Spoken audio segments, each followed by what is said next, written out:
जय सिया राम। मैं आचार्य राजेश श्री राम जन्मभूमि अयोध्या से। प्रिय दर्शकों, कर्म, न्याय और दुख के कारक ग्रह शनिदेव 27 जुलाई से मार्गी गति करना प्रारंभ कर देंगे और ये 11 दिसंबर 2026 तक वक्र गति करेंगे, अर्थात 138 दिन तक, लगभग 4.5 महीने से कुछ दिन अधिक शनिदेव वक्र गति करेंगे। और हमारे जो पुराने दर्शक हैं वो हमारे उस वीडियो को याद करें या जाकर के वीडियो देखें जब शनिदेव ने मीन राशि पर प्रारंभ करना पिछले वर्ष प्रारंभ किया था मार्च में। तब मैंने कहा था कि शनिदेव अब 2.5 वर्ष तक लगातार वैश्विक व्यवस्था में व्यापक परिवर्तन लाने वाले हैं। तरीका कुछ भी अपनाना पड़े उनको, लेकिन इस विश्व व्यवस्था की जो वर्तमान व्यवस्था है उसको परिवर्तित करके रख देंगे और वो हो रहा है। और 27 जुलाई से जो हो रहा है वो फेज 2 में प्रवेश करेगा, अर्थात अपने द्वितीय काल में प्रवेश करेंगे। और ये 4.5 महीने अशांति उपद्रव के होंगे, युद्ध के विस्तार के होंगे, प्राकृतिक आपदाओं के होंगे, विशेषकर मौद्रिक व्यवस्था में व्यापक परिवर्तन आ सकता है। लेकिन ये सब तो वैश्विक स्तर पर होगा, ये मंडेन एस्ट्रोलॉजी का विषय है। हम व्यक्तिगत जीवन पर इसका क्या परिणाम प्राप्त होगा शनिदेव के वक्री होने का सिंह राशि के जातकों को। तो सिंह राशि के जातकों के लिए शनिदेव उनके अष्टम स्थान पर गोचर कर रहे हैं, ढैया भी चल रही है आपकी। अब वक्र गति क्या होता है, क्यों कोई ग्रह वक्री गति करता है? तो जब शनिदेव अपनी कक्षा में या कोई भी ग्रह जब अपनी कक्षा में भ्रमण करते करते सूर्य से सर्वाधिक दूरी पर आ जाता है तो पृथ्वी के सर्वाधिक नजदीक पहुंच जाता है।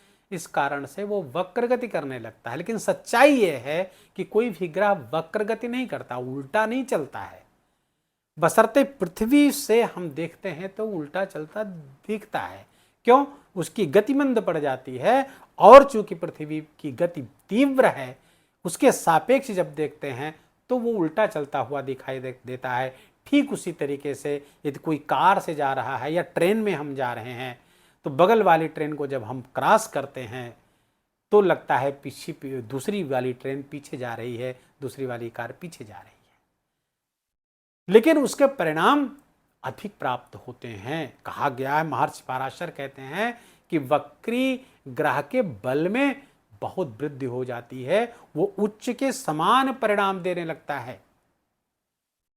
अर्थात कोई ग्रह जहां उच्च का होकर सर्वोत्तम परिणाम देता है, सर्वाधिक बली होता है, ठीक उसी प्रकार से वक्री ग्रह बहुत बलशाली हो जाता। क्यों? देखिए, सारावली एक बहुत प्राचीन ग्रंथ है, उसमें ग्रहों के 5 प्रकार के बल बताए गए हैं: अयन बल, काल बल, दिग्बल, पक्ष बल और चेष्टा बल। अब वक्री ग्रह का चेष्टा बल बढ़ा होता है तो किस तरह का परिणाम देता है? इसी ग्रंथ के 5वें अध्याय में, सारावली के 5वें अध्याय में महर्षि लिखते हैं, क्वचित राज्यम, क्वचित पूजाम, क्वचित द्रव्यम, क्वचित यशम ददात विहगम विचित्रः चेष्टा वीर समन्वितः। अर्थात वक्री ग्रह कभी तो क्वचित राज्यम, कभी तो राज्य दे देगा, और क्वचित पूजाम, कभी पूजा पाठ में लगा देगा, क्वचित द्रव्यम, कभी भारी मात्रा में धन दे देगा, तो क्वचित यशम, कभी मान प्रतिष्ठा बढ़ा देगा। ददात विहगम विचित्र, बहुत विचित्र प्रकार के परिणाम देता है। क्यों? चेष्टा वीर समन्विता, चेष्टा वीर से समन्वित हो गया है, अर्थात चेष्टा बल बढ़ गया है। चेष्टा क्या होती है? एफर्ट, हमारा प्रयास। तो अब शनिदेव विशेष प्रयास करेंगे, इस कारण से उनका बल बढ़ गया है। अब बल बढ़ जाने से, अब इस सूत्र को समझिएगा, इस सूत्र को यदि आपने समझ लिया, इस संदेश को आपने समझ लिया, तो ये वीडियो देखना आपका सार्थक हो जाएगा। नहीं तो दिन भर वीडियो देखते रहिए, कोई परिणाम प्राप्त नहीं होगा। क्या सूत्र है इसके पीछे?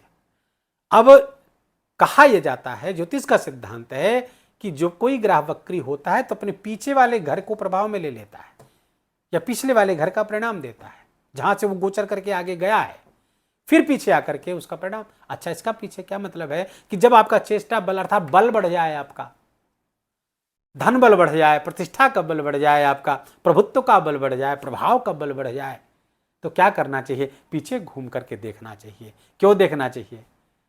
देखिए कि कहीं कुछ करने जैसा छूट तो नहीं रहा है, कहीं कुछ हम कर सकते थे वो छोड़ तो नहीं आए हैं, कहीं कोई प्रॉमिस करके आए हैं, कहीं कुछ वादा करके आए हैं, कोई कार्य शुरुआत करके उसको छोड़ दिए हैं, ठंडे बस्ते में डाल दिए हैं, जरा पीछे जाइए, उसको पूरा करिए। ठीक यही संदेश शनिदेव सिंह राशि के जातकों को दे रहे हैं। अष्टम स्थान पर बैठे हुए हैं। अब जब वक्र गति करेंगे तो पहले तो ढैया से काफी राहत आपको मिल जाएगी। तो ढैया के कारण शनि सिंह राशि के जातक बहुत परेशान है पिछले दिनों से।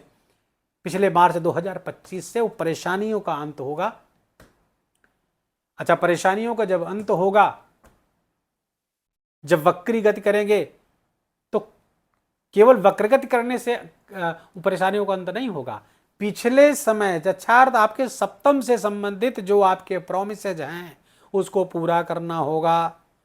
जैसे पत्नी से या पति से किए हुए वादे, अपने जीवन साथी से किए हुए वादे, उसको पूरा करिए।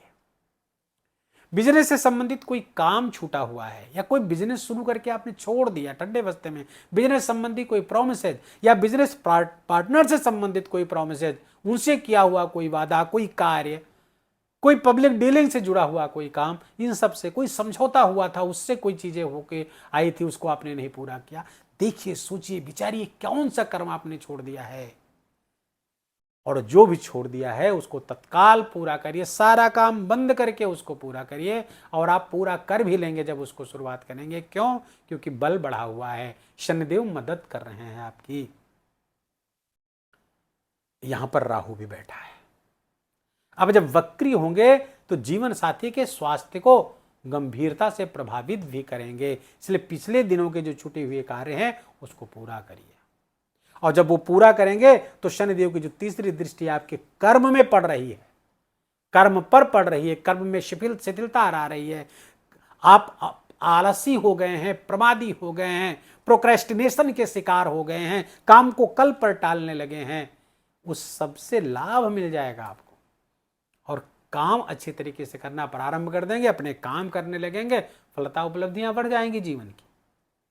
और इसको न किया तो ये स्थिति और डमाडोल हो सकती है, कर्म से संबंधित चीजें बहुत शिथिल हो जाएंगी, और जीवन में तमाम आर्थिक, मानसिक, सामाजिक परेशानियां आपको भोगनी पड़ सकती है। सिंह राशि के जातकों, इसको नोट कर लीजिए।